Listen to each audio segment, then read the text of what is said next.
म चाहिँ पोलिटिसियन चाहिँ नेपालको चाहिँ असक्षम हुन्, बेइमान होइनन्, तर नेपालको ब्युरोक्रेसी चाहिँ सक्षम हो तर महाबेइमान हो। नेपालमा पोलिटिसियनहरू बेइमान छन्, संसारमा बेइमान छन्, यो त चलिरहेकै कुरा हो नि।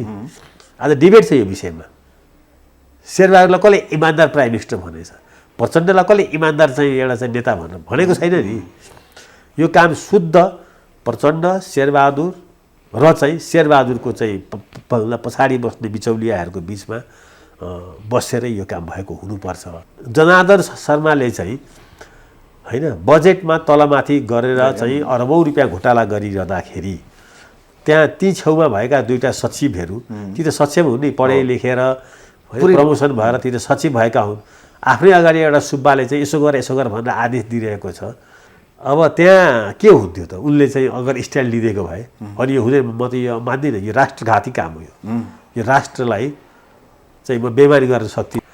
त्यसले गर्दा राजनीति गर्ने र त्यसको सबभन्दा ठुलो बेइमान त त्यहाँको ब्युरोक्रेसी पनि हो, जसले चाहिँ यो चिजलाई चाहिँ सदर गरिदियो क्या। आज त्यहाँको ब्युरोक्रेसीले जुन ढङ्गले यो अपराधपूर्ण काम गरेको छ र म त्यसलाई चाहिँ त्यो मध्यरात कालरात्रि भन्दछु, यो काम गरेको छ। यो त इतिहासमा अब भोलि आउने अर्थमन्त्रीले र अर्थ सचिवको कामै यही हुन्छ। कुन आइटममा 5 वटा बिचौलिया राख्ने, ल तला भन कुन छुट दिने, भन्सार छुट दिने, के छुट दिने, र तर मलाई 20 अरब रुपियाँ चाहियो भन्छ। भोलिदेखिको अब बजेटको चाहिँ यो सालको बजेटबाट एउटा माइलस्टोन शिलालेख के लेखियो भने अर्थ मन्त्रालयको त्यो अँध्यारो कोठामा कि चाहिँ अब आउने अर्थमन्त्रीहरूलाई चाहिँ त्यो नीतिगत चाहिँ बजेटलाई चलखेल गरेर अरब रुपियाँ कुम्ल्याउने र त्यसमा चाहिँ अख्तियार पनि टुलटुलु हेर्ने, सबैले त्यसलाई चाहिँ हामी सबै मानिसहरूले पनि त्यसलाई चाहिँ के पनि गर्न नसक्ने निरीह जस्तो भएर चाहिँ सुन्नु मात्रै पर्ने हैन। त्यो अवस्था चाहिँ यो जनार्दन शर्मा र चाहिँ मरासैनीको चाहिँ कोत पर्व, कालो कोत पर्व भन्नु चाहिँ आधुनिक कोत पर्वले चाहिँ आर्थिक कोत पर्व हो नि यो त हैन। त्यो चाहिँ त्यहाँ शिलालेख, त्यहाँ स्तम्भ चाहिँ गाडियो। त्यो सानो एउटा इङ्ल्यान्डमा एउटा चाहिँ एक्जाम्पल दिउँ। इङ्ल्यान्डमा बजेट पढ्न चाहिँ भनेर फाइनेन्स मिनिस्टर जाँदै थियो, बाटोमा उसको साथीलाई चाहिँ भेट्यो। साथी भनेको मिल्ने साथी, चुरोट तान्दै थियो। उसले त्यही खालि यति मात्रै के भनेको थियो कि चाहिँ अब चुरोट तान्दै गएर यो त महँगो हुनेवाला छ भनिदियो उसले आफ्नो साथीलाई। त्यसपछि बजेट पढ्न गयो, बजेटमा चुरोट महँगो भयो। त्यो आफ्नो साथीले त्यति थाहा पाएको कारणले गर्दा पार्लियामेन्टमा हङ्गामा भएर उसले राजीनामा दिनु पर्यो। अब यो देश ख्याल गर्नुहोस्, यो देशमा एउटा यसरी चुक्कुल लगाएर हैन एउटा अयोग्य मानिसहरू, त्यो पनि को हो थाहा छैन मलाई हैन, ती मानिसहरूको बिचमा बसेर 47 वटा आइटम चेन्ज गरेर 10औं अरबको राष्ट्रलाई चाहिँ क्षति हुँदाखेरि पनि पुरन्जनाथ स्वागत छ लाग्दा टिभीमा। हस्, धन्यवाद। यो जुन एमसिसी पास भएपछिको महत्त्वपूर्ण कुरा आयो, अचानक एसपिपी र विभिन्न सेनाका पनि राजनीतिक कुरा आए, विभिन्न व्यक्तिबिचका कुरा आए र अन्तिममा फिर्ता भयो जस्तो भयो। यो किन यस्तो भयो र फेरि फिर्ता गर्ने बाध्यता पर्यो? हेर्नु, यसमा दुईटा नेपालको चाहिँ जहाँ चाहिँ राजनीतिक नेतृत्वले चाहिँ आफ्नो काम सक्त छ नि, त्यसपछि चाहिँ नेपालमा संसारमै ब्युरोक्रेसीले या चाहिँ सेनाहरूले आफ्नो काम सुरु गर्छन् हैन। नेपालमा के छ भनेर भन्दाखेरि चाहिँ यो एउटा विडम्बनाको देश के हो भने विदेशबाट आउने हरेक कुरालाई यहाँ पहिलो कुरा यहाँ राम्रो मानिन्छ। सत्तामा हुँदा त त्यसलाई चाहिँ एकदम चाहिँ सुनको सुगन्धै चाहिँ ठान्दछन् सबैले, काङ्ग्रेस, कम्युनिस्ट, पञ्च या ब्युरोक्रेसी। अब यस्ता कुराहरू चाहिँ सबैभन्दा धेरै यसमा चाहिँ रमाइलो गर्ने चाहिँ को हुन्छ भने यहाँको थाई सत्ता। थाई सत्ता भनेको चाहिँ न्यायालय, सेना, ब्युरोक्रेसी, यिनीहरूलाई यस्तो कुराहरूले चाहिँ खुब मनपर्छ। अमेरिकासँग यो सम्झौता भयो भन्ने बित्तिकै के हुन्छ त्यहाँ भने त्यहाँ अमेरिका जाने बाटो खुल्छ, नयाँ गाडी आउँछन् हैन, आफ्नो केटाकेटीहरूलाई भेट्न पनि जान पाइयो, पठाउनु पनि पाइयो सँगै जाँदाखेरि। त्यसकारण नेपालको यो सेक्टरको बारेमा हामीले अब नेपालमा कमै चर्चा हुने गरेको छ। हरेकले पोलिटिसियनलाई गाली गर्छन्। म चाहिँ पोलिटिसियन चाहिँ नेपालको चाहिँ असक्षम हुन्, बेइमान होइनन्, तर नेपालको ब्युरोक्रेसी चाहिँ सक्षम हो तर महाबेइमान हो। नेपालको ब्युरोक्रेसी चाहिँ अपवाद बाहेकै फेरि अपवाद के हुन्छ? उदाहरणको लागि जनार्दन शर्माले चाहिँ हैन बजेटमा तलमाथि गरेर चाहिँ अरबौं रुपियाँ घोटाला गरिरहँदाखेरि त्यहाँ ती छेउमा भएका दुईटा सचिवहरू ती त सक्षम हुन् नि, पढे लेखेर प्रमोसन भएर ती त सचिव भएका हुन्। आफ्नै अगाडि एउटा सुब्बाले चाहिँ यसो गर भनेर आदेश दिइरहेको छ होइन। कमसेकम आफ्नै त्यही संस्थामा हिजो काम गरेर गएका रामेश्वर खनालबाट त प्रेरणा लिनुपर्ने हो नि होइन। रामेश्वर खनालबाट चाहिँ प्रेरणा लिएर यो संस्थाको यो गरिमा चाहिँ हाम्रै एउटा चाहिँ भूपू चाहिँ सचिवले बचाएको हो है। देवेन्द्र राज पाण्डेलाई त उनीहरूले सम्झिँदैन होला, पक्कै छ होइन। त्यो त उनले सूर्यबहादुर थापा जस्तोसँगै पञ्चायती व्यवस्थामै टक्कर लिएका थिए। अब त्यति गर्ने हुती नभएकाहरू अब आज चाहिँ नेपालको सचिवसम्म पुगेका छन् होइन। अब त्यहाँ के हुन्थ्यो त उनले चाहिँ अगर स्ट्यान्ड लिइदिएको भए, अनि यो हुँदैन, म त यो मान्दिनँ, यो राष्ट्रघाती काम हो यो राष्ट्रलाई चाहिँ म बेमारी गर्न सक्दिनँ। अहिलेसम्म नभएको कुरा रहेछ नि त्यो त भन्ने कुरा आइरहेको छ।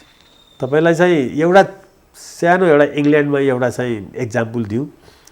इङ्ल्यान्डमा बजेट पढ्न चाहिँ भनेर फाइनेन्स मिनिस्टर जाँदै थियो, बाटोमा उसको साथीलाई चाहिँ भेट्यो।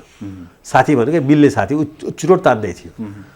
उसले त्यही खालि यति मात्रै के भनेको थियो कि चाहिँ अब चुरोट तान्दै गएर यो त महँगो हुनेवाला छ भनिदियो उसले आफ्नो साथीलाई। त्यसपछि बजेट पढ्न गयो, बजेटमा चुरोट महँगो भयो। त्यो आफ्नो साथीले त्यति थाहा पाएको कारणले गर्दा पार्लियामेन्टमा हङ्गामा भएर उसले राजीनामा दिनु पर्यो। अब यो देश ख्याल गर्नुहोस्, यो देशमा एउटा यसरी चुक्कुल लगाएर होइन, एउटा अयोग्य मानिसहरू, त्यो पनि को हो थाहा छैन मलाई होइन, ती मानिसहरूको बिचमा बसेर 47वटा आइटम चेन्ज गरेर 10औं अरबको राष्ट्रलाई चाहिँ क्षति हुँदाखेरि पनि अब हामी सबै चुप लाएर मन्त्री पनि त आफै अभिव्यक्ति आयो नि, उहाँले भनिरहनु भएको छ किन कसले हेर्ने अधिकार छ, सरकारले हेर्छ, कसैको अधिकारै छैन, हामी दिँदैनौँ भन्नुहुन्छ नि त उहाँ पनि होइन। त्यस कारणले गर्दा हाम्रो राज्य प्रणाली पनि कति कमजोर छ, पार्टी प्रणाली पनि कति कमजोर छ होइन, हाम्रो निर्वाचन प्रणाली पनि कति कमजोर छ। त्यो त गठबन्धनको लागि पैसा उठाएको दिन हो नि। गठबन्धनलाई चाहिँ गर्ने नाममा त्यसमा प्रधानमन्त्री, अर्थमन्त्री, मलाई थाहा छ नेपाली काङ्ग्रेसका जो प्रधानमन्त्रीका अहिले नजिक छन् नि पोलिटिकल चाहिँ नेताहरू, जो साँच्चै नै चाहिँ के छ भने पोलिटिक्सै गरेर आएका छन्। पोलिटिक्स गरेर नआउनेहरूले त्यसमा चाहिँ रजगज गरे। जो पोलिटिक्सै गरेर आएको छ नामै लिएर भन्नुपर्दा बालकृष्ण खाँड, अब पूर्णबहादुर खड्गा या चाहिँ प्रकाश शरण महतहरू जो अहिले शेरबहादुरको कोर टिम भन्छन् नि, यिनीहरू अब बाहिरतिर यिनीहरूलाई कोर टिम भनेर अहिले आरोप पनि लगाइरहेका छन् त्यो काण्डको लागि। तर म एउटा अनुमान के गर्छु भने यति बेइमान यिनीहरू छैनन् के, यिनीहरू यो काङ्ग्रेसलाई माया गर्छन्, डेमोक्रेसीलाई माया गर्छन् होइन। त्यसै कारणले गर्दा यिनीहरूको चाहिँ जानकारीमा आएर यो काम भएको छैन। यो काम शुद्ध प्रचण्ड, शेरबहादुर र चाहिँ शेरबहादुरको चाहिँ पछाडि बस्ने बिचौलियाहरूको बिचमा बसेर यो काम भएको हुनुपर्छ। त्यसले गर्दा राजनीति गर्ने र त्यसको सबभन्दा ठुलो बेइमान त त्यहाँको ब्युरोक्रेसी पनि हो, जसले चाहिँ यो चिजलाई चाहिँ सदर गरिदियो क्या होइन। नेपालमा पोलिटिसियनहरू बेइमान छन्, संसारमा बेइमान छन्, यो त चलिरहेकै कुरा हो नि। आज डिबेट छ यो विषयमा। शेरबहादुरलाई कसले इमान्दार प्राइम मिनिस्टर भनेछ, प्रचण्डलाई कसले इमान्दार चाहिँ एउटा चाहिँ नेता भनेर भनेको छैन नि। तर केही चाहिँ एउटा संस्थाहरू छन् जो चाहिँ संस्थागत रूपमा आज त्यहाँको ब्युरोक्रेसीले जुन ढङ्गले यो अपराधपूर्ण काम गरेको छ र म त्यसलाई चाहिँ त्यो मध्यरात कालरात्रि भन्दछु, यो काम गरेको छ। यो त इतिहासमा अब भोलि आउने अर्थमन्त्रीले र अर्थ सचिवको कामै यही हुन्छ, कुन आइटममा 5वटा बिचौलिया राख्ने, ल तँलाई कुन छुट दिने, भन्सार छुट दिने, के छुट दिने, र तर मलाई 20 अरब रुपियाँ चाहियो भन्छ। भोलिदेखिको अब बजेटको चाहिँ यो सालको बजेटबाट एउटा माइलस्टोन शिलालेख के लेखियो भने अर्थ मन्त्रालयको त्यो अँध्यारो कोठामा कि चाहिँ अब आउने अर्थमन्त्रीहरूलाई चाहिँ त्यो नीतिगत चाहिँ बजेटलाई चलखेल गरेर अरब रुपियाँ कुम्ल्याउने र त्यसमा चाहिँ अख्तियार पनि टुलटुलु हेर्ने, सबैले त्यसलाई चाहिँ हामी सबै मानिसहरूले पनि त्यसलाई चाहिँ केही पनि गर्न नसक्ने निरीह जस्तो भएर चाहिँ सुन्नु मात्रै पर्ने होइन। त्यो अवस्था चाहिँ यो जनार्दन शर्मा र चाहिँ मरा शैलीको चाहिँ कोत पर्व, कालो कोत पर्व भन्नु चाहिँ आधुनिक कोत पर्वले चाहिँ आर्थिक कोत पर्व हो नि यो त होइन। त्यो चाहिँ त्यहाँ शिलालेख, त्यहाँ स्तम्भ चाहिँ गाडियो। त्यो त्यसोदेखि एसपीका जुन 10वटा बुँदा एकदम लोभलाग्दो थिए नेपालको लागि, यो फिर्ता गर्न सम्भव अझै पनि छ अथवा फिर्ता गरियो, यो आउँदैन त त्यसो भए आचार्यजी? होइन, यो अब यस्तो छ नि, यो कुन प्रकारले आउँछ क्या, एसएसपी गयो अर्को टिपिपी आउँछ क्या। मोरलेस यस्ता कुराहरू अमेरिकाले नेपालमा लागू गरिसकेको छ होइन, लागू गरिसकेको छ। त्यो एमसिसी भित्रै पनि यस्ता धेरै कुराहरू छन्, यस्तै कुराहरू छन्। अब यो कुरा पनि के छ भनेर भन्दाखेरि चाहिँ अहिले अब स्थगित भएको छ हाई एन्ड क्राई भएर। अब शेरबहादुरजी अमेरिका गयो भने उहाँले नयाँ ढङ्गको नयाँ किसिमले सम्झौता गर्नुहुन्छ। अब एसएसपी चाहिँ गर्नुहुन्छ कि अझ यो चाहिँ खतरनाक गर्नुहुन्छ के थाहा छैन नि। अब आफ्नै देशभित्र चाहिँ अर्थ मन्त्रालयमा त्यस्तो गर्न सक्ने अहिलेको टिमले र त्यसलाई चाहिँ सबै त्यो चाहिँ आफैले निर्देशन दिने प्रधानमन्त्री छ भने अमेरिका गएर के मात्रै गर्न सक्नुहुन्न। त्यस कारणले गर्दा अब यिनीहरूबाट के हुन्छ के हुँदैन त्यो कुराको बहस नगरौँ। अब मूल कुरो के छ भने पिपुलले अब चाहिँ कसरी चाहिँ राजनीतिक पार्टी यसका नेताहरूलाई चाहिँ अब जज गर्ने हो, कसरी यिनीहरूलाई चाहिँ रिवार्ड गर्ने हो कि पनिस गर्ने हो, मूल कुरो त्यतापट्टि हो। मूल कुरो चाहिँ यो अब रहेन कि यिनीहरूले के मात्रै गर्न सक्दैनन् भन्ने कुरा। यस्ता धेरै कुराहरू गर्न सक्छन्। अब अगाडिको दिनहरूमा झन् हामीले केही खतरनाक चाहिँ स्टेपहरू हेर्नलाई तयार भएर बसेको। कुराकानीको अन्तिममा छ गृहमन्त्री पनि हुनुहुन्छ र उहाँले सबै बुझेको छ। यो इमोस नम्बर अत्यन्तै चर्चामा आएको छ। उहाँले भन्नुभयो भीम रावलले कि बरु जेल हालमा जान्छु म प्रयोग गर्दिनँ। यो प्रयोग हुन्छ अथवा हुने सम्भावना छ वा के हो के हुन लाग्दैछ? अब मैले पनि प्रयत्न गरेँ। मेरो चाहिँ अब मोटरसाइकलमा पनि हाल्नुपर्ने थियो होइन, गाडीमा पनि हालौँ भन्ने पनि लागेको थियो। तर अब त्यो अहिले लामो क्यु छ अरे त्यहाँ। त्यो हत्तपत्त अहिले सरकारले चाहिँ त्यसलाई चाहिँ गर्न सक्दैन। अहिलेको स्पिडमा गर्दाखेरि पनि 5-10 वर्ष लाग्छ भन्ने अब सुन्छु कता कता। अब के हो यो इमोस नम्बर, त्यसको यो किन हाल्नु पर्यो? पहिला सुरु त यसको किनको उत्तरै छैन, कसैले पनि भन्दैन। विभिन्न धेरै अरबौँ पैसाकै चलखेल भन्ने आशंका गर्न थालेको छ। त्यसमा त शङ्कै छैन। यो पैसाको चलखेल नभएको भए अहिले भइरहेको कुरा होइन, एकातिर छोडेर अहिले यो किन प्रायोरिटीमा पर्यो? यो त कमिसनकै खेल हो भन्ने कुरा त बुझिन्छ। कमिसन खानको लागि पनि त एउटा कहिले काहीँ आधार त तयार गर्छन् नि। यो के जरुरत थियो होला भन्नुहोस् त? अहिले हामीले हाम्रो गाडीमा नम्बर हालेर हिँडिरहेका छौँ, के जरुरत थियो? यहाँ त राष्ट्रियताका कुरा छन्, नाम नम्बरका कुरा पनि आइरहेछन्। नेपालमा अब राष्ट्रियता चाहिँ पोलेर खाइसके सबैले। त्यो बेकार कुरा हो त्यो राष्ट्रियता भन्ने कुरा चाहिँ। नेपाली राष्ट्रियता कसैले चाहिँ यी नेताहरूले जोगाएर या चाहिँ त्यो नम्बर प्लेटमा चाहिँ यताउता भएर हुने होइन। त्यो विषय छुट्टै छ। राष्ट्रियता भनेको के हो, त्यो राष्ट्रियता कसरी जाग्दछ, राष्ट्रियता र साम्प्रदायिकता चाहिँ कहाँनिर चाहिँ छुट्टिन्छ, कहाँनिर मिल्दछ होइन, त्यो सबै चाहिँ फेरि चाहिँ त्यो अर्कै कुनै दिन कुरा गरौँला। नेपालमा चाहिँ एउटा कुरा चाहिँ पक्का के छ भने राष्ट्रवादको नाममा चाहिँ यो गुलियो चटाउने चाहिँ कुरा चाहिँ नेपालको चाहिँ कम्युनिस्टहरूले प्रशस्तै गर्छन् होइन। यो उनीहरूले आफ्नो पेटेन्ट राइट ठानेका छन्। तर यहाँ उनीहरूले चाहिँ चाइनाको सी जिनपिङ विश्वविद्यालय पनि खोलिसकेका थिए होइन। उनीहरूको राष्ट्रवादमा परेको भुवाङहरू चाहिँ हामी अहिले प्रशस्तै देख्दैछौँ होइन। एमसिसीमै देखियो, यही एसपिपीमै देखियो, सबै चाहिँ त्यसैमा लाएर चाहिँ एसपिपी स्टेट पार्टनरसिप प्रोग्राममा त अब खड्ग ओलीजी, प्रचण्डजी सबैको त कुनै न कुनै स्वार्थ देखिएको छ। त्यस कारणले चुनावको बेलामा यिनीहरूको राष्ट्रियता भनेको मौसमी राष्ट्रवाद हो। मौसम आउँछ कि चुनावमा भोट माग्नुपर्छ। अब हामी नेपाली जनता पनि साझा छन्। अब नेपालको राष्ट्रिय चरित्र पनि हामी कहिले कसैको गुलाम भएनौँ भन्ने छ, त्यो चटाइदिन्छन्, भोट चाहिँ अनि माग्छन्। अब अहिलेसम्म भोट पनि दिइरहेकै छन्। अब अहिले हेरौँ स्वतन्त्रको लहरहरूले या अब त्यसको राष्ट्रियताको चाहिँ काउन्टर चाहिँ एउटा न्यारेटिभ केही बन्छ कि नभए फेरि के छ भने यो राष्ट्रियताको नाममा, राष्ट्रभक्तिको नाममा भित्रभित्र लुट्ने होइन। अब अहिले भनौँ न प्रचण्डले गरेको राष्ट्रभक्ति या शेरबहादुरले गरेको राष्ट्रभक्ति र चाहिँ अर्थ मन्त्रालयमा भएको त्यो चाहिँ अँध्यारो कोठाभित्र भएको चाहिँ त्यो निर्णय चाहिँ होइन, कर छल्ने निर्णय चाहिँ या कसैलाई चाहिँ फेभर गर्ने निर्णय चाहिँ त्यहाँ त्यो कहाँ पर्छ? राष्ट्रभक्ति गठबन्धनको रक्षा भन्ने यिनीहरू नै भनिरहेको थियो नि त। त्यस्तो केही छैन। हेर्नुहोस् अब यो के छ भने असक्षमहरूको हातमा देश छ होइन। अब यो टाइम लाग्छ। डेमोक्रेसीले फेरि चेन्ज त गर्छ। अब चुनाव हो भने यसपालिको चुनावमा मलाई लाग्छ के भने थुप्रै यस्ता मानिसहरू चाहिँ अब जनताको कठघरामा उभिन्छन्।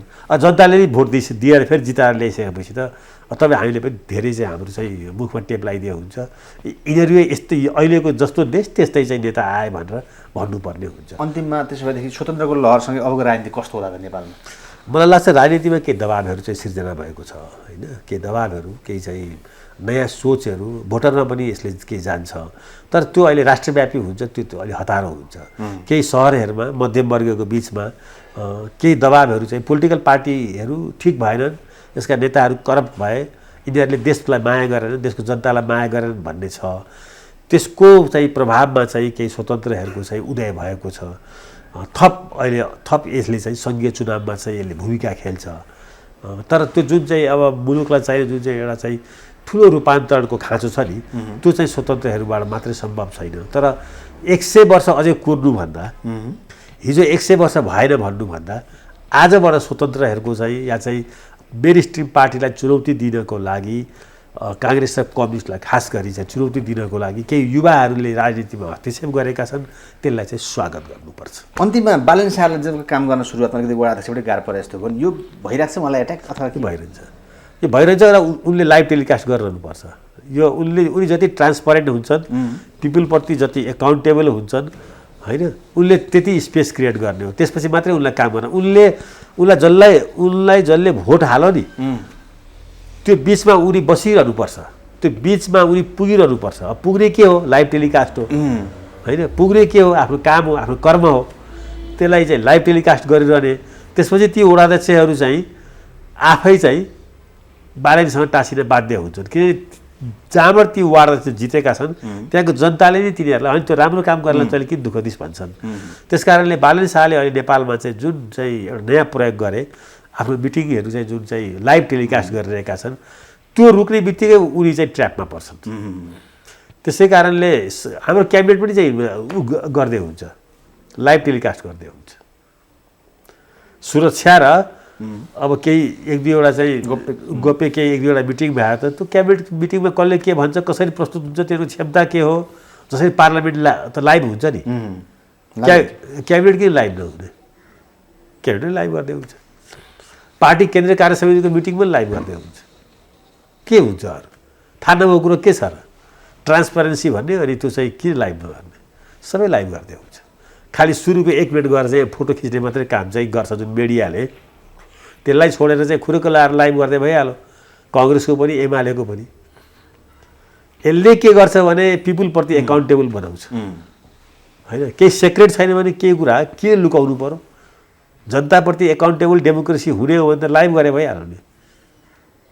यो चिज, यो अभियान चाहिँ चलोस्। रवि लामी छाने अब राजनीतिमा पार्टी नै खोले त अब अरूलाई धक्काउने हो अथवा के हो नेपालमा? होइन, राजनीतिमा चाहिँ जो पनि उत्साह ऊर्जा लिएर आएको छ भने त्यो सबै ठिक हो। राजनीतिलाई सुधार्नुपर्ने छ होइन। राजनीतिक पार्टीहरूबाट अहिले अलिकति जनता वितृष्णतर्फ चाहिँ छन् पार्टीहरूसँग, यो अवसर पनि हो। तर अवसर मात्रै होइन, स्वतन्त्र रूपमा आउनेहरूलाई चुनौती पनि छ। जोसुकै आए पनि बालेनलाई पनि अब काम गर्ने चुनौती छ, मेयर भएका छन्। त्यस्तै रवि लामी छानेहरूलाई पनि चाहिँ चुनौती छ, अवसर पनि छ। पार्टीहरू चाहिँ अब अलोकप्रिय हुँदैछन्, पार्टीभन्दा स्वतन्त्रहरूको चाहिँ सहरिया मध्यम वर्गमा क्रेज छ। तर त्यसको मतलब यो होइन कि चाहिँ अब सबै स्वतन्त्रले नि सेरोफेरो मेरो गर्लान्, यो चाहिँ म विश्वास गर्दिनँ। कुरा के हो भन्दाखेरि चाहिँ पार्टीहरू नसुध्रिएको यो 3 दशकमा साँचो कुरा हो। पार्टीहरू सत्ता केन्द्रित भएको होइन, परिवार केन्द्रित भएको, भ्रष्टाचार केन्द्रित भएको र असक्षम भएको, यो चाहिँ अब यो सही सत्य हो। त्यसलाई चाहिँ हामी चाहिँ ठुलो हेरेर बस्दैनौँ भनेर केही चाहिँ उत्साही अरू विधामा लागेका, अरू विधामा काम गरिरहेका, जस्तो अब बालन शाह इन्जिनियरिङमा र ऱ्यापमा काम गरिरहेको, केही समाजसेवामा काम गरिरहेका होइन, केही चाहिँ अब मिडियामा काम गरिरहेका, अब भोलि केही सिने चाहिँ कलाकारहरू पनि आउलान्, भोलि केही स्पोर्ट्सम्यानहरू पनि आउलान्। राजनीति भनेको चाहिँ 7 रङको हुन्छ क्या, 7 सप्तरङ्गी हुनु पनि पर्छ, आउनु पनि पर्छ। र यिनीहरू नआउने हो भने यिनीहरूको दबाब बिना चाहिँ मेन स्ट्रिम पार्टी भन्नाले नेपाली काङ्ग्रेस र नेपाल कम्युनिस्ट पार्टी, 2-3 4 कतिवटा कम्युनिस्ट पार्टी छ, राष्ट्रिय पार्टी ती चाहिँ सुध्रिनेवाला छैनन् अहिले चाहिँ। अनि अर्को यसको डाइनामिक्स पनि के छ भने नेपाल चाहिँ युवाहरूको देश हो, शासन चाहिँ निरन्तर रूपमा बुढाहरूले गर्छन्। यो देश चाहिँ संसारको सबैभन्दा धेरै चाहिँ युवाहरूलाई चाहिँ हेपेको र पलायनतर्फ पठाएर अनि देशमा रजगज गर्ने बुढाहरूको देश भएको छ। किनभने भएको छ भने खालि चाहिँ नेपालको लोवर मिडल क्लास, पुवर र मध्यम वर्गलाई मात्रै चाहिँ देश बाहिर पुगाएको होइन। कोही अमेरिका होलान्, कोही अस्ट्रेलिया होलान्, कोही चाहिँ मलेसिया, मध्यपूर्व र भारतमा होलान् होइन। गरिब जति पक्कै पनि चाहिँ मलेसिया, मध्यपूर्वमा होलान्। त्यति मात्रै होइन कि यो देशमा रजगज गर्ने जुन पोलिटिकल पार्टीका नेताहरू छन् तिनीहरूका सन्तान पनि यो देश बाहिर छन्। तिनीहरूलाई कन्फर्म के विश्वास छ भने यो देश चाहिँ हामी बनाउन सक्दैनौँ, बरु आफू सत्तामा बसिरहेको बेलामा आफ्नो सन्तानलाई चाहिँ सेफली बाहिर पठाइहालौँ भन्ने चाहिँ त्यो सोच चाहिँ म देख्छु काङ्ग्रेस र कम्युनिस्ट नेताहरूको अधिकांश नेताहरूको त्यो छ। सबैलाई नपठाएको होला नि, तर अधिकांशले त्यही गरेका छन्। त्यसकारणले त्यस्ता नेताहरूबाट पनि देश बन्दैन जसका सन्तान चाहिँ यो नेपालको भूगोलमा छैनन्। अहिले भनौँ न विभिन्न चाहिँ किसिमले अब दबाब चाहिँ यिनीहरूलाई सुरु भएको छ। यिनीहरूलाई 2-3 किसिमले एउटा अब युवाहरूले हस्तक्षेप गरे, त्यो हस्तक्षेप सशक्त छ, चुनावको मार्फतबाट गरेका छन्, उठ्न पाउँदिनस् भन्न पाउँदैन, संविधानले दिएको छ, जित्न पनि थालिरहेका छन्, त्यो टेन्सन पनि छ होइन। तर के हो भने त्यो चाहिँ एउटा डेमोक्रेसीमा त्यो दबावमूलक एउटा काम सिर्जना गर्नको लागि चाहिँ यो आवश्यक छ।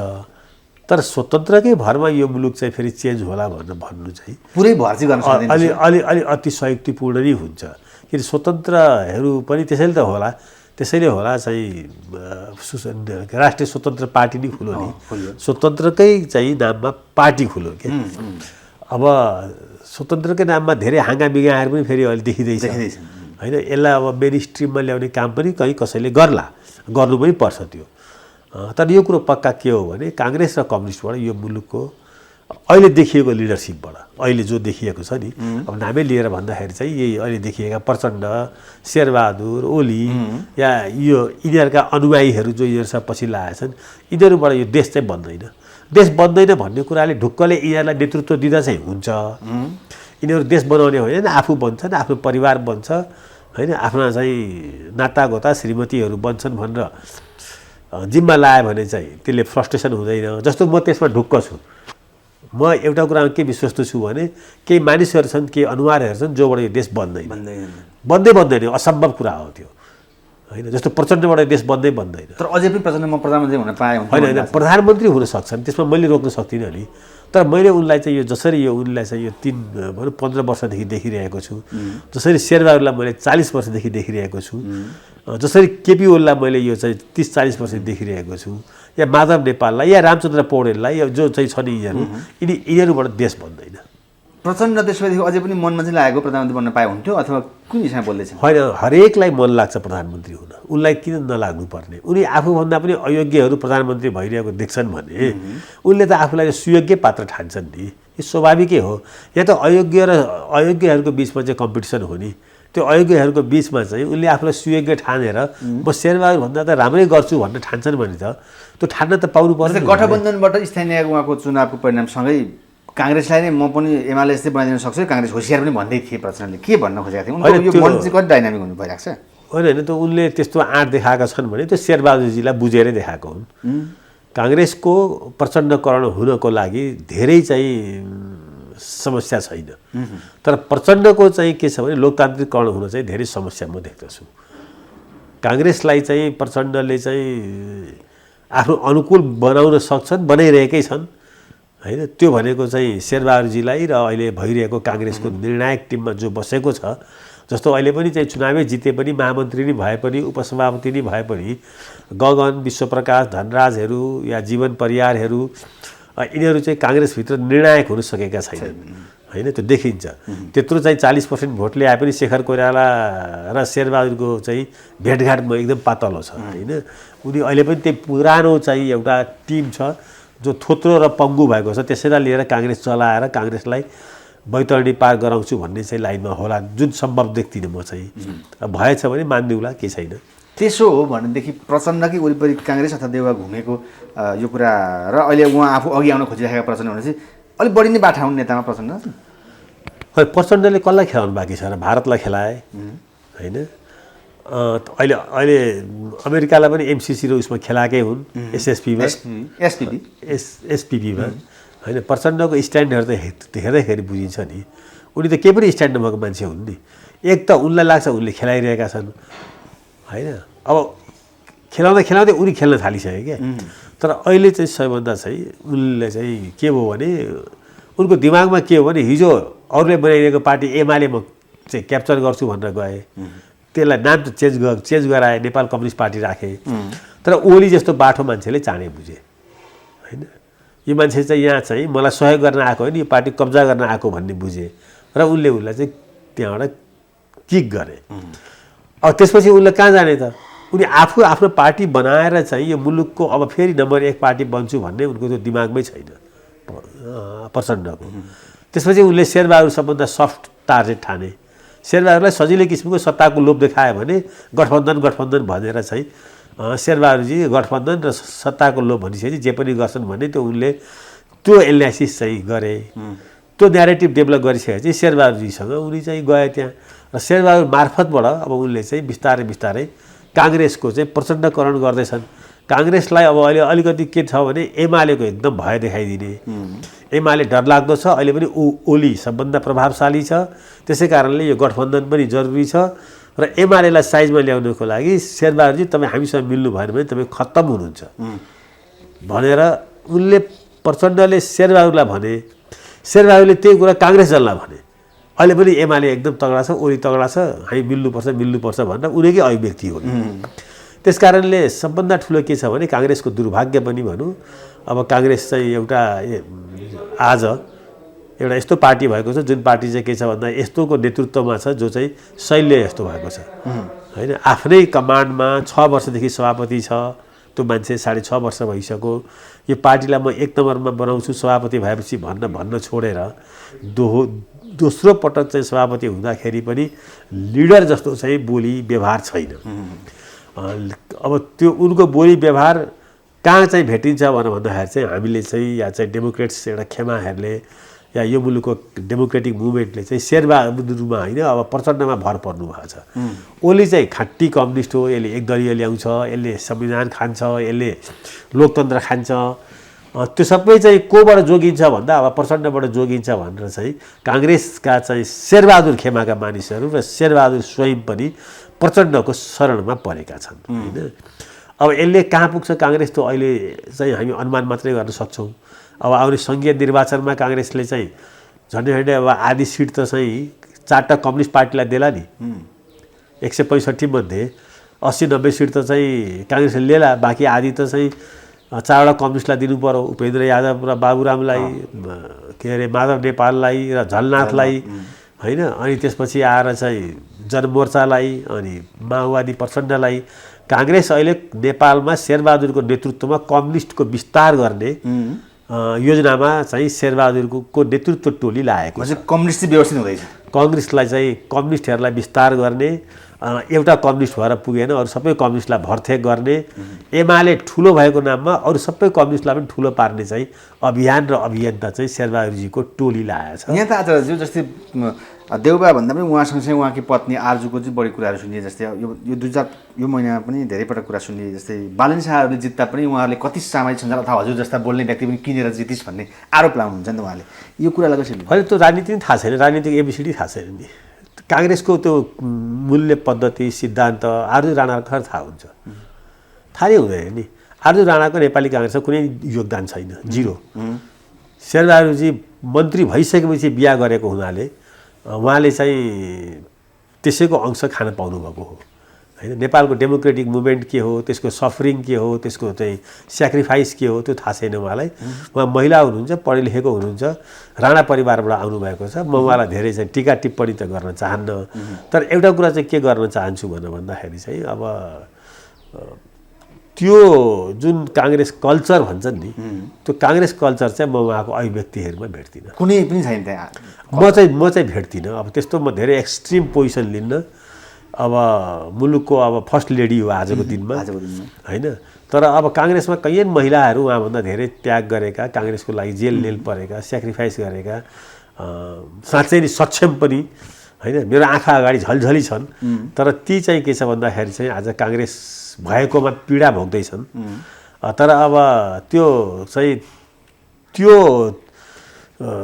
चाहिँ फाइदा चाहिँ खालि आर्जु राणाले मात्रै होइन, त्यस्ता थुप्रै चाहिँ जो चाहिँ के छ भन्दाखेरि चाहिँ काङ्ग्रेस हुनु भनेको, काङ्ग्रेस हुँदाखेरि चाहिँ फाइदा मात्रै छ, यसमा चाहिँ नाफा मात्रै छ, मन्त्री हुन पाइन्छ, सांसद हुन पाइन्छ, देश विदेश घुम्न पाइन्छ भनेर काङ्ग्रेसमा आजको दिनमा आएका धेरै छन्। यो बिपी कोइरालाले भन्नुभएको कुरा म भनिदिन्छु।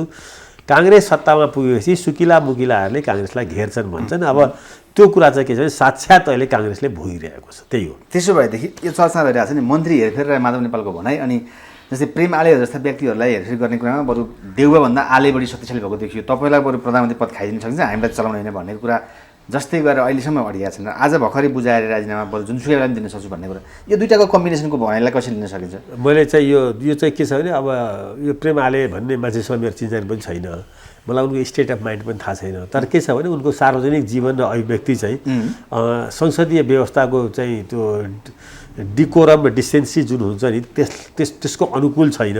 त्यसै कारणले योभन्दा थप म चाहिँ उनलाई टिप्पणी गर्न चाहन्न। त्यसो भएदेखि माधव नेपाल चाहिँ सङ्कटमा परेका हुन् त आज पनि? अनि निश्चित रूपमा अहिले सबैभन्दा ठुलो माधव नेपाललाई सङ्कट छ। माधव नेपाललाई पोलिटिकल सर्भाइभलको सङ्कट छ। माधव नेपालको टिम सबैभन्दा भल्नरेबल छ। माधव नेपाल र चाहिँ उपेन्द्र यादवको चाहिँ जुन चाहिँ पार्टी छ, अब पार्टीगत रूपमा हेर्दाखेरि म व्यक्तिमा जान्न, यी दुवैको लिडरसिपमा पछि च्यालेन्ज छ। यी दुवैले जुन बनाएको पार्टी छ त्यो पनि चाहिँ विखण्डनको कगारमा छ र दुवैको लिडरसिप चाहिँ अब चाहिँ इफेक्टिभ देखिरहेको छैन। मैले जस्तै माधव नेपाल जो फसेको कुरा आफूलाई बुझ्दैछन् अहिले होइन। यस्तो हुन्छ, अब आफ्नो स्वाभिमानको लागि आत्मसम्मानको लागि मान्छे एक्लै पनि अकेला चलोरे पनि हुन्छ होइन, त्यो बाटो जान्छ। तर जब अब चाहिँ मान्छे चाहिँ त्यो बाटो भनेको त अब चाहिँ पोलिटिकल पार्टी त एक्लै हुँदा पनि त जयप्रकाश नारायण लडिरहे नि, राममनोहर लोहिया पनि लडिरहे। अब त्यस्तो किसिमको एउटा सैद्धान्तिक चाहिँ आवरणबाट लडेको भए सायद यति पीडा चाहिँ भोग्नु पर्दैन थियो माधव नेपाललाई। माधव नेपाललाई चाहिँ केही कुराहरूमा अहङ्कार र घमण्ड छ कि म चाहिँ यस्तो हुँ भन्ने। हाम्रो काङ्ग्रेसमा रामचन्द्र पौडेललाई छ, काङ्ग्रेस पार्टीभित्र पनि चाहिँ रामचन्द्र पौडेलले सधैँ मैले यो गरेँ भन्नुहुन्छ कि अरूले भनिदिनु पऱ्यो नि होइन। त्यस्तै कम्युनिस्ट पार्टीमा माधव नेपाललाई देख्छु सधैँ मैले यो गरेँ भनेर भन्ने हो। त्यो कुरो चाहिँ इतिहासको जिम्मा लाए हुन्छ कि आफ्नो प्रशंसा जसले जो आत्मप्रशंसामा रमाउँछ त्यो नेता हुँदैन। त्यो नेता हुनु फर्स्टम्यान हुन सक्दैन, बडो गाह्रो हुन्छ। त्यो म्यानेजर त होला होइन, तर त्यो नेता हुन सक्दैन पब्लिकको। त्यसै कारणले अब तपाईँको टेलिभिजन मार्फतबाट चाहिँ पहिलो कुरो त अब चाहिँ यो आत्मप्रशंसामा रमाउने बानी चाहिँ नेताहरूले छोड्नु पर्यो। उनीहरूले गरेका काम कारबाही जनताले पनि हेरेका छन् नि होइन, इतिहासले पनि मूल्याङ्कन गर्छ।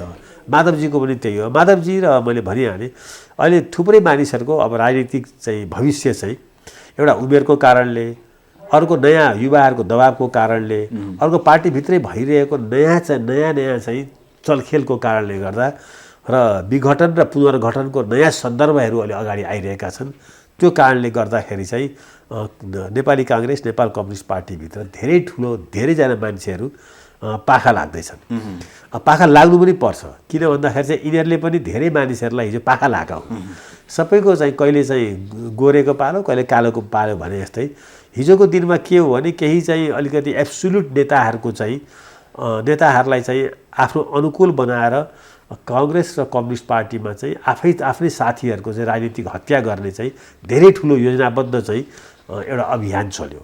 त्यसमा काङ्ग्रेसमा पनि चल्यो, देशव्यापी मेची महाकालीमा धेरै असल मानिसहरू, धेरै राजनीतिमा त्याग तपस्या गरेका मानिसहरूलाई चाहिँ कसैले कृष्णप्रसाद भट्टराईको, गणेश मानको या गिरिजाप्रसादको चाहिँ भनौँ न एउटा सहारा लिएर चाहिँ धेरैलाई फ्याँके, धेरैलाई चाहिँ सिद्ध्याए। अब जसले तिनीहरूले सिद्ध्याए अब तिनीहरूको सिद्धिने पालो आएको छ। अहिले चाहिँ के छ भन्दाखेरि चाहिँ तिनीहरूलाई चाहिँ इतिहासले फेरि कठघरामा उभ्याउँदैछ र तिनीहरूलाई चाहिँ जनताले अब चाहिँ च्यालेन्ज फेस चाहिँ गर्नुपर्ने। तर झलनाथ र माकुनेको भनाइअनुसार के गठबन्धनले उहाँहरूलाई धोका दिएको हो त होइन? होइन, यो गठबन्धनलाई उनीहरूले भन्दा पनि यो काङ्ग्रेससँगको गठबन्धनलाई उनीहरूले बुझ्दैन। काङ्ग्रेसमा धोका र चाहिँ अनि इमान्दारिता भन्ने प्रश्न छैन। काङ्ग्रेस पार्टी चाहिँ यो उनीहरूको कम्युनिस्ट पार्टी जस्तो क्याडर बेस होइन। काङ्ग्रेस पार्टीका चाहिँ छन् चाहिँ 8-9 लाख चाहिँ क्रियाशील छन् क्यारे होइन, तर त्यो बोगस क्रियाशील हो। काङ्ग्रेसको सही क्रियाशील त 50,000 भए पनि पुग्छ। कहाँ थियो त 46 सालको परिवर्तनमा चाहिँ काङ्ग्रेसमा 50,000 पनि क्रियाशील थिएन। हामी आफै चाहिँ गाउँ क्रियाशील बनाउनु जिल्ला कार्य समिति बन्न सक्दैन थियो त्यतिखेर। त्यस कारणले गर्दा यो 9 लाख 8 लाखको क्रियाशील चाहिँ बोगस हो। काङ्ग्रेसको काङ्ग्रेसले पाइरहेको जुन 30-35 लाख कति भोट छ नि त्यो काङ्ग्रेस भनेर पाएको होइन नि, कम्युनिस्ट हुन नसकेको भोट हो।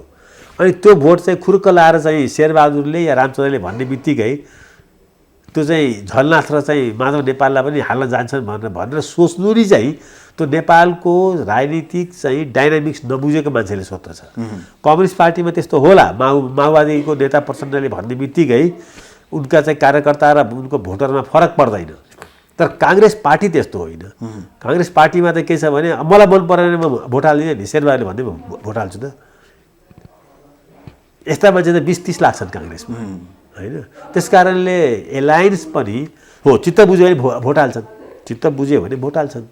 त्यस कारणले बुझ्नु के पर्छ भने झलनाथ र चाहिँ प्रचण्डले पनि या माधव नेपालले पनि काङ्ग्रेस पार्टी चाहिँ कम्युनिस्ट पार्टी होइन। यसको चाहिँ संस्कार, यसको चाहिँ सिद्धान्त, यसमा भएका चाहिँ समर्थक र शुभेच्छुकहरूको चरित्र सोच नि फरक छ। त्यो बुझिसकेपछि अनि उनीहरूले कसैलाई पनि इमान्दार र चाहिँ गद्दार भन्नु पर्दैन। त्यसो भएदेखि जस्तै हजुरले भने जस्तै युवाहरूको आवश्यकता हुँदा गगन थापाले प्रधानमन्त्री बन्ने बेला आएको छ भन्ने कुरा समय आएको हो। त्यसो भएदेखि प्रत्येक चाहिँ सांसदहरू जो चाहिँ आफ्नो चाहिँ उम्मेदवारी अहिले नेपालमा, त्यसैले त नेपालमा रिपब्लिकले चाहिँ त्यो अवसर दिएको छ। हरेकले म अब चुनाव किन उठेको भन्दा म राष्ट्रपति हुन उठेको या प्राइम मिनिस्टर उठेको भन्न पाउँछ। अन्तिम लक्ष्य जस्तो एउटा त्यही नै हो। रिपब्लिक भनेकै त्यही हो। रिपब्लिकलाई मान्छेहरूले चाहिँ जनताको रिपब्लिक भनेकै त्यही हो होइन। गगनले किन नपाउने म प्राइम मिनिस्टर हुन्छु भन्नलाई? अहिले समय आएको छैन। तपाईँले किन नपाउने? तपाईँ म चुनावमा उठ्छु, जितेर चाहिँ के छ भने म प्राइम मिनिस्टर हुन्छु भने तपाईँले म राष्ट्रपति हुन्छु भन्न पाउनुहुन्छ। आज त्यसैले त यो देशमा रिपब्लिकलाई चाहिँ नबुझिरहेको अवस्था हो। आज चाहिँ यो देशको चाहिँ राष्ट्र अध्यक्ष र चाहिँ सरकार प्रमुख हुनको लागि जन्मको आधारमा कोही भइरहेको छैन होइन। त्यो स्पेस चाहिँ यो गणतन्त्र नेपालले दिएको छ। गगन त यसै पनि थुप्रै कुराहरू चाहिँ थुप्रै किसिमले चर्चित व्यक्ति हुन् होइन। उनले त्यो भन्दै पनि उनले चाहिँ खास कुरो के छ भने धेरै पटक प्रधानमन्त्री भइसकेकाहरूले चाहिँ अब विश्राम लिदिए हुन्थ्यो। यो पटक पटक भएर चाहिँ काम गर्नु केही छैन भन्न त्यो सेन्टिमेन्टमा उनी अगाडि बढेका हुन्। अब हामी जस्तो आइसक्यौँ भनेका त्यति भन्न पाउनुपर्छ कि म्हणजे उहाँ त सामान्य कुरा भयो होइन। एकदमै सामान्य। बालेन शाह जस्ता रवि जस्ता आइसक्यो अब होइन, त्यो अति सामान्य कुरा। त्यसलाई लिएर चाहिँ धेरै चर्चा गर्नु पर्दैन। उनले पनि यति चर्चा हुन्छ भनेर भनेको जस्तो मलाई लाग्दैन। त्यो नभन्दाखेरि चाहिँ अस्वाभाविक हुन्थ्यो।